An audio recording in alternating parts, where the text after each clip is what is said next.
গরম ভাতের সাথে এরকম একটা ইউনিক ভর্তা থাকলে আমার আর কিছুই লাগে না। হ্যালো এভরিওয়ান, আসসালামু আলাইকুম।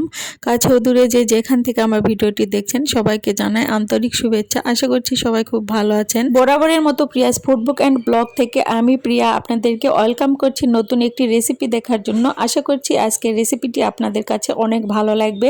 তো আজকে আমি ভর্তা করব বাদাম, তবে আমি শুধু এখানে বাদাম ভর্তা করব না, এখানে আমি সাথে যা যা উপকরণ দিব সেগুলো আমি তো দেখিয়ে দিচ্ছি। এখানে আমি পেঁয়াজ কুচি নিয়েছি, কয়েকটি পেঁয়াজ কুচি করে নিয়েছি, আর বড় সাইজের একটা টমেটো কুচি করে নিয়েছি। তো সবগুলো আমি একসঙ্গে ভেজে নিচ্ছি। এখানে কিন্তু আমি রসুন দিব না, রসুন ছাড়াই শুধু পেঁয়াজ আর টমেটো দিয়েই আজকের ভর্তাটা করব আমি।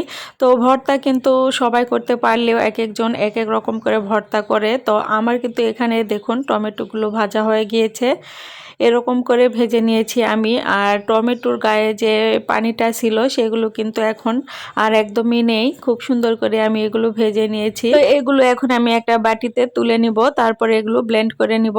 বাদামের উপরে যে আবরণটা থাকে সেগুলো আমি একটু পরিষ্কার করে নিয়েছি, আর টমেটো আর পেঁয়াজ কুচিগুলো এখানে নিয়ে নিয়েছি।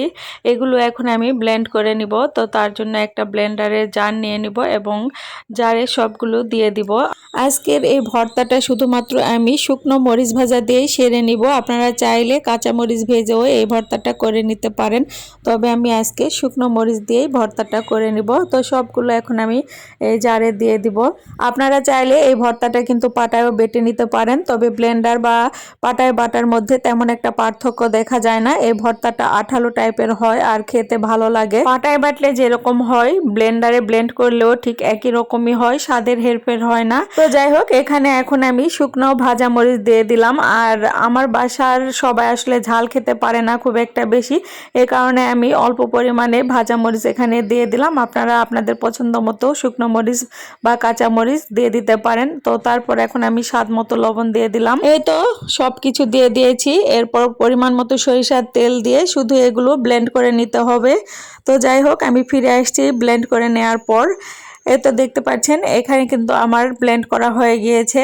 আমি খুব ভালোভাবে এগুলো ব্লেন্ড করে নিয়েছি। আপনারা যদি কেউ চান একটু দানা দানাও রাখতে পারেন, তবে আমার কাছে দানা দানা টাইপেরটা খেতে ভালো লাগে না। এরকম ফিনিশিং করে ভর্তা করলে আমার কাছে খেতে বেশি ভালো লাগে। ভর্তাটা দেখতে পাচ্ছেন যে এতটা আঠালো হয়েছে যে চামচের সঙ্গে কিন্তু ভর্তাটা লেগে আছে। আর এই ভর্তাটা এরকম আঠালো হওয়ার কারণটা হলো যে এই ভর্তার সাথে কিন্তু আমি বাদামের সঙ্গে একটা টমেটো দিয়েছি। এ কারণে শুধুমাত্র বাদাম দিয়ে যদি ভর্তা করা হতো তাহলে এই ভর্তাটা কিন্তু এতটা আঠালো হতো না। টমেটোটা দেওয়ার কারণে ভর্তাটা বেশি পরিমাণে আঠালো হয়েছে। এরকম যদি একটা ইউনিক ভর্তা থাকে তাহলে কিন্তু ভাত খাওয়ার সময় আর অন্য কিছুর দরকার হবে না। তো যাই হোক, আজকের ভিডিওটি যদি আপনাদের কাছে ভালো লেগে থাকে তাহলে লাইক কমেন্ট করে পাশে থাকবেন। ফুডবুক অ্যান্ড ব্লগের সাথেই থাকবেন। সুস্থ থাকবেন। আল্লাহ হাফেজ।